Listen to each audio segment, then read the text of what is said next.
안녕하세요. 저는 올해 48살이고 친정 부모님이 하시던 돼지갈비집을 지금은 제가 도맡아 운영하고 있습니다. 하루는 아침에 갈비집에 나가기 전 빨래를 돌려서 널어놓고 가려고 하는데 남편 바지 주머니에 뭉쳐져 있는 뭐가 들어 있었습니다.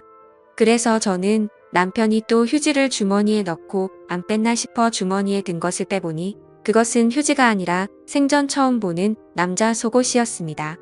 티자 모양으로 된 보기만 해도 망측스러운 그런 속옷이었지요.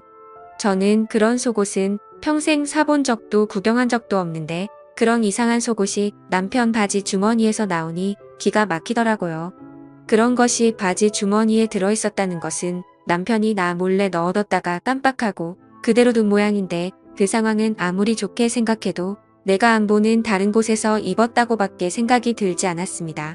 매일 일하느라 정신없고 늘 같은 곳에서 일을 하고 있어서 다른 짓을 하고 돌아다닐 거라고는 생각지도 못했는데 지금까지 헛짓거리하고 돌아다녔다고 생각하니 그때부터 남편을 유심히 관찰하고 알아봤더니 남편은 정말 상상 이상이었습니다.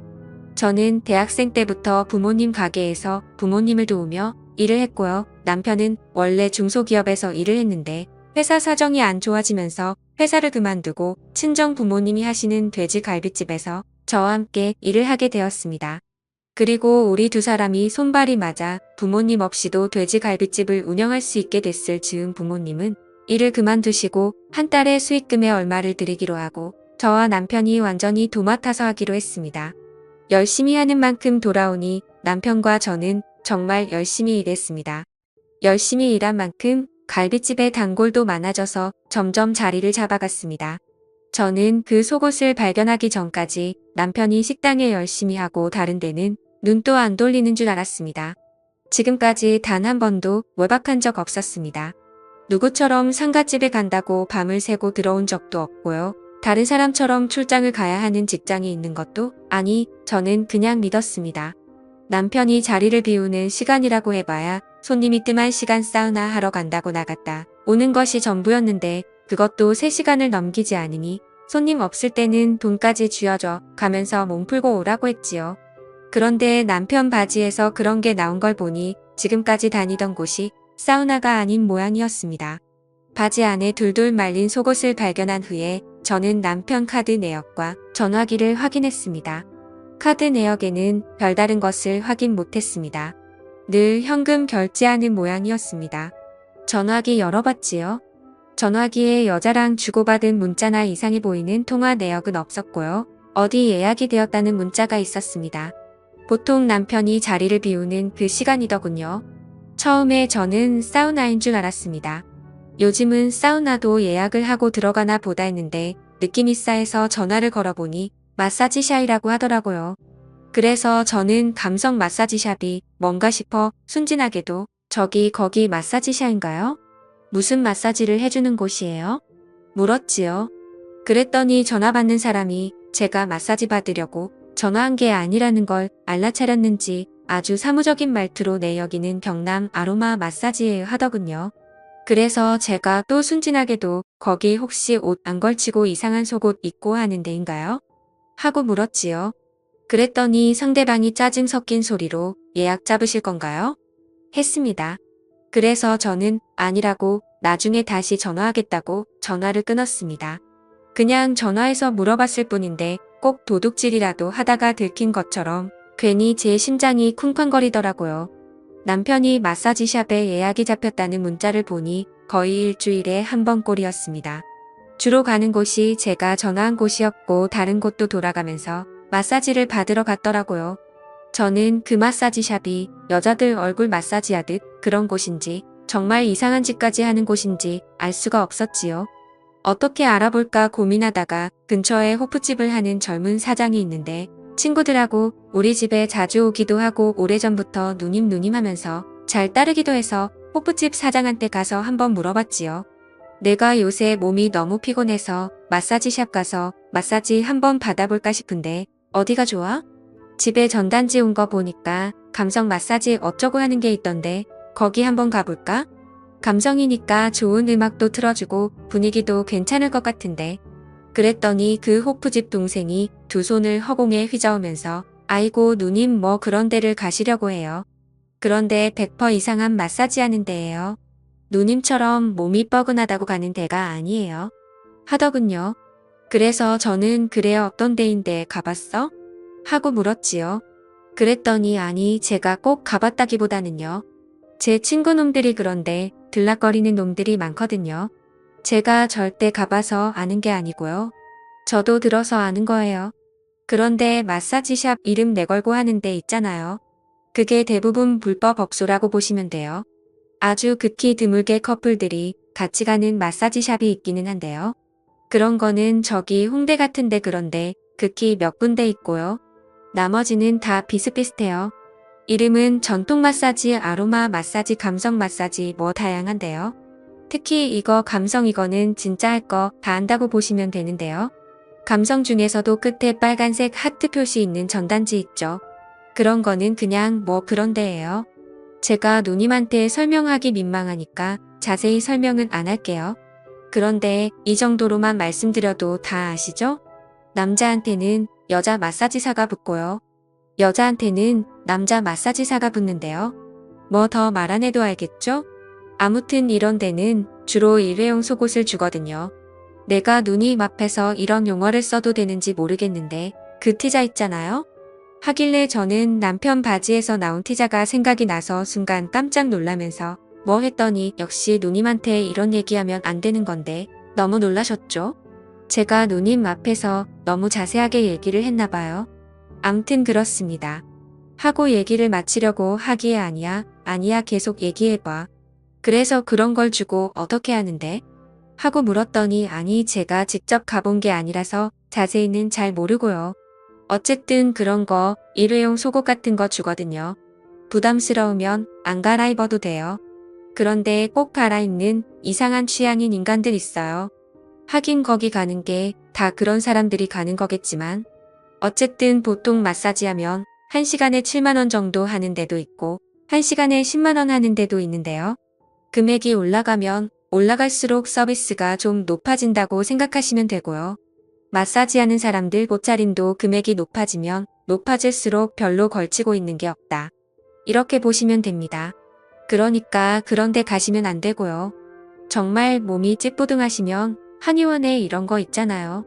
건전한데 그런 데 가세요. 괜히 한번 가셨다가 중독돼서 자꾸 가시면 가정 아작 나는 겁니다. 한번 가면 나도 모르게 자꾸 가고 싶고 막 생각나고 그렇거든요.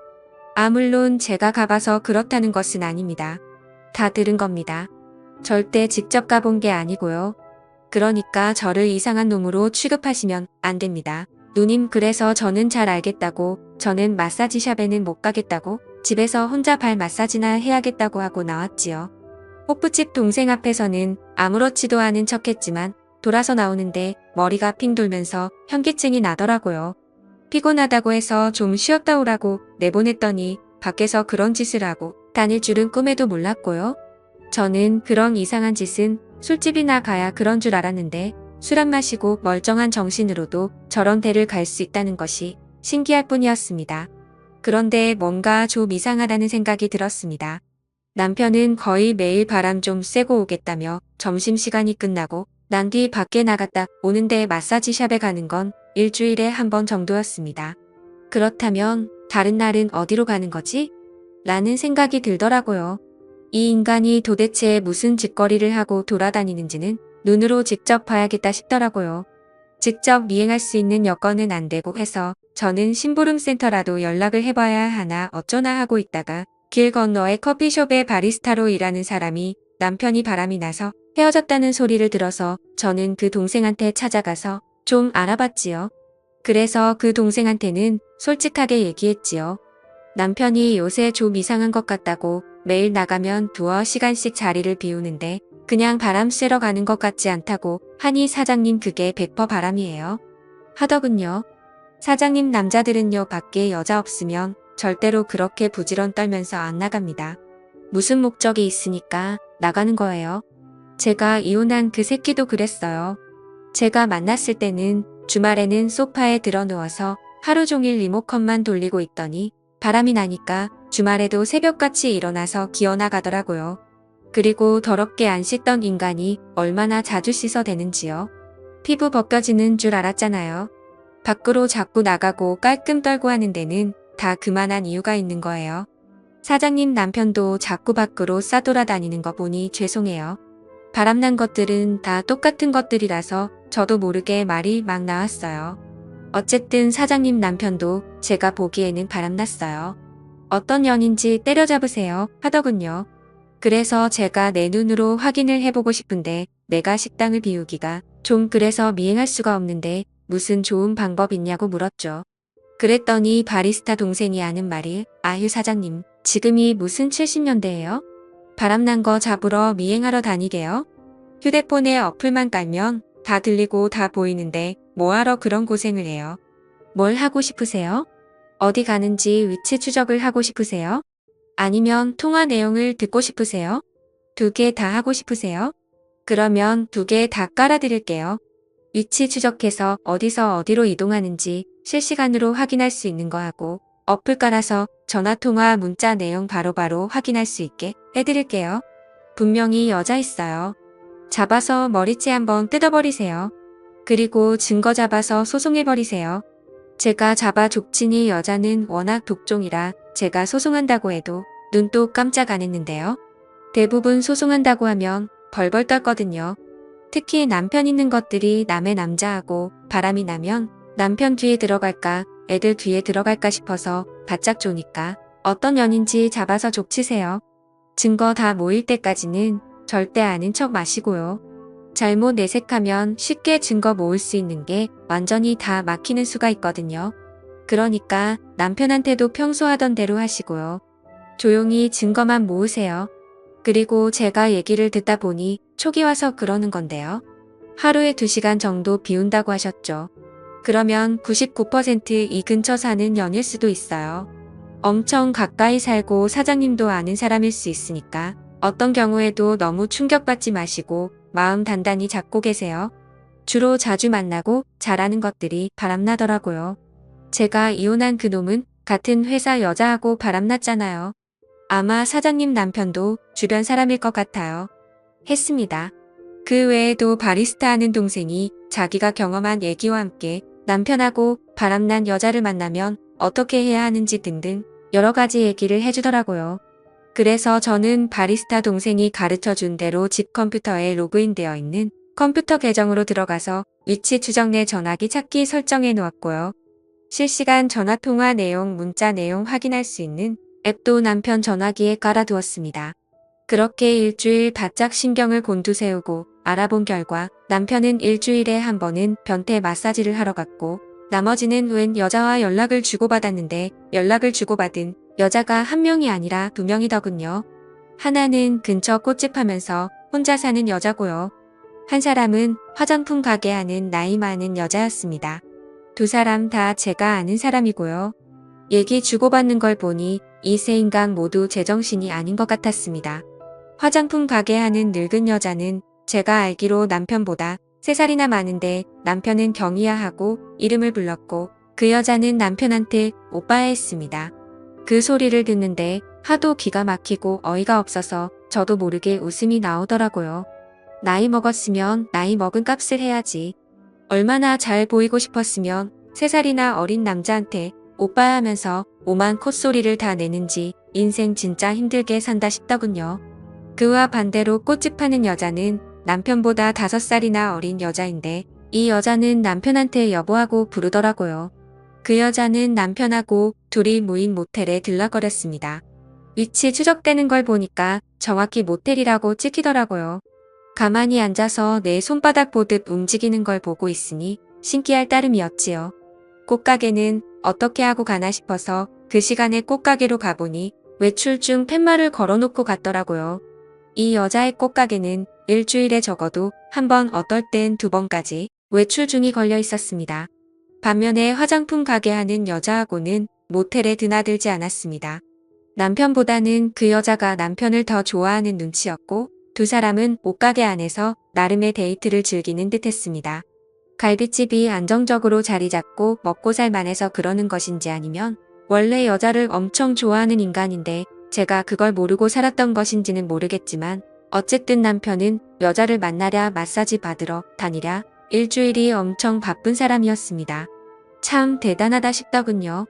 식당 일은 일대로 하고 집에 가면 저하고도 나름 잘 지냈는데 그 와중에 다른 여자들까지 만족시키고 있었으니 제 눈에는 그저 평범하고 일 열심히 하는 남자였지만 남편은 밖에 나가면 바람둥이 카사노바였던 것이지요. 저는 이것들을 다 어찌할까 바리스타 동생 말처럼 가서 머리채라도 휘감아 버릴까 어쩔까 생각하다가 저는 화장품 가게 하는 여자 꽃 파는 여자 둘 다 우리 집에 불렀습니다. 동네에서 같이 장사하면서 언제 한번 갈비 대접해야지 하고 있었는데 여태껏 마음만 있고 실천을 못했네요. 제가 월요일 저녁은 문을 좀 일찍 닫을 거니까 그때 오세요. 제가 대접할게요. 했더니 두 사람 모두 처음에는 좀 당황하더니 차마 거절하기도 뭐해서 온다고 하더군요. 저는 두 사람 모두 똑같은 시간에 불렀고 남편한테도 얘기했지요. 옷집이랑 꽃집이랑 밥 먹으러 오라고 했다고요. 그랬더니 남편이 뭐하러 사람들을 부르냐면서 일부러 뭐하러 먹이냐고 난리를 치더라고요. 그래서 저는 한 동네에서 장사하는 사람끼리 그 정도도 못하냐고 당신은 불편하면 들어가던가 했더니 남편이 자기가 불편할 게 뭐 있냐면서 자기도 있겠다고 했지요. 그리고 그 여자 둘이 도착한 날 정말 볼만했습니다. 남편은 당황해서 누구한테 눈길을 줄지 몰라 자꾸 땅바닥 하늘만 쳐다보고 당했고 옷 파는 여자는 그 와중에도 남편 옆에 앉고 싶어서 남편 옆에 앉으려고 기회를 엿보고 있었습니다. 그리고 꽃집은 무슨 배우 출신인지 원래 둘이 전혀 아무 일 없는 사람처럼 관심 없는 척했습니다. 다만 옷가게의 여자가 남편 옆에 앉아서 남편을 슬쩍슬쩍 스칠 때 꽃 파는 여자 눈이 옷가게를 째려보면서 도끼 눈이 되더라고요. 가만 보니 두 여자 다 보통 성질 아니겠다 싶더라고요. 그래서 저는 도저히 저렇게 기센 여자들 머리채 못 잡을 것 같았지요. 그 여자들 머리채를 잡았다가는 제 머릿결 다 뽑힐 것 같았습니다. 그래서 저는 옷가게의 여자와 꽃가게의 여자가 둘이서 서로 머리채 잡도록 했습니다. 테이블에 앉아서 고기를 굽고 있다가 제가 세 사람을 보면서 엄청 재밌는 게 있는데 한번 볼래요? 했지요. 그랬더니 세 사람 모두 뭐냐고 한번 보자고 하더라고요. 그래서 저는 각자 전화번호로 그동안 서로 통화한 내용 서로 주고받은 문자 내용을 같이 전송시켰습니다. 그랬더니 세 사람 얼굴이 동시에 일그러지면서 서로를 쳐다보고 저를 쳐다보더니 옷가게가 먼저 폭발했습니다. 뭐야 오빠야 이 년이랑 모텔 갔어? 나하고 만나면서 둘이 바람 피웠던 거야? 이 여시 같은 년이랑 오빠야 왜 그래? 지금까지 다 거짓말이야? 나만 사랑하는 게 아니었어? 그런데 어떻게 전현이랑 모텔을 가? 하더군요. 그랬더니 꽃가게가 이 여자가 미쳤나봐. 어디서 2년 전현이야? 하고 옷가게의 머리채를 먼저 잡았습니다. 그랬더니 남편은 아무 말도 못하고 있고 옷가게는 뭐 늙은 여자? 늙은 여자? 하면서 광분을 발휘해서 꽃가게를 다 쥐어 뜯어놨습니다. 겉으로 보기에는 꽃가게가 더 독하고 못돼 보이는데 막상 싸움이 붙으니 옷가게를 못 당하겠더라고요. 늙은 여자라는 말에 자존심이 굉장히 상했던 것인지 온 힘을 다해서 그 여자를 쥐어 뜯어놨습니다. 그랬더니 보고 있던 남편이 두 분 그만하세요. 이거 놓으세요. 놓고 말씀으로 하세요 하고 말리니 옷가게가 이제는 남편의 멱살을 잡았고 꽃가게는 엄청 분했던지 물병에 물을 그 두 사람에게 확 끼얹었고 열받은 옷가게는 다시 꽃가게의 머리채를 잡았습니다. 그야말로 난리도 보통 난리가 아니었지요. 그날 둘이 알아서 싸워주니 손 안 대고 코 푸는 격이었고요. 그 후 저는 여자 둘 다 상간녀 소송을 걸었고 남편도 이혼 소송을 걸어 옷가게 1,500만원 꽃가게 1,500만원 남편 2,000만원 이렇게 해서 총합 5천만원의 위자료를 받았습니다. 그리고 남편 자격이 박탈됨과 동시에 우리 갈비집에서도 바로 해고시켜버렸습니다. 남편과 이혼을 해서 두 딸이 놀라기는 했지만 딸들은 나 같아도 이혼했겠다면서 자기들은 걱정하지 말라고 하더라고요. 엄마 인생이니까 엄마 하고 싶은 대로 잘했다고 했습니다. 두 딸이 그렇게 얘기를 해주니 제가 마음이 한결 가볍고 편하더라고요. 결혼해서 끝까지 잘 살면 제일 좋겠지만 아무리 생각해봐도 구제할 수 있는 인간이 있고 도저히 구제불능인 인간이 있더라고요. 100번 1000번 생각해도 구제불능인 남편과 헤어진 것은 100번, 1000번 잘했네요. 저는 고등학생, 대학생 두 딸 끝까지 잘 뒷바라지하면서 제 인생 살아보겠습니다.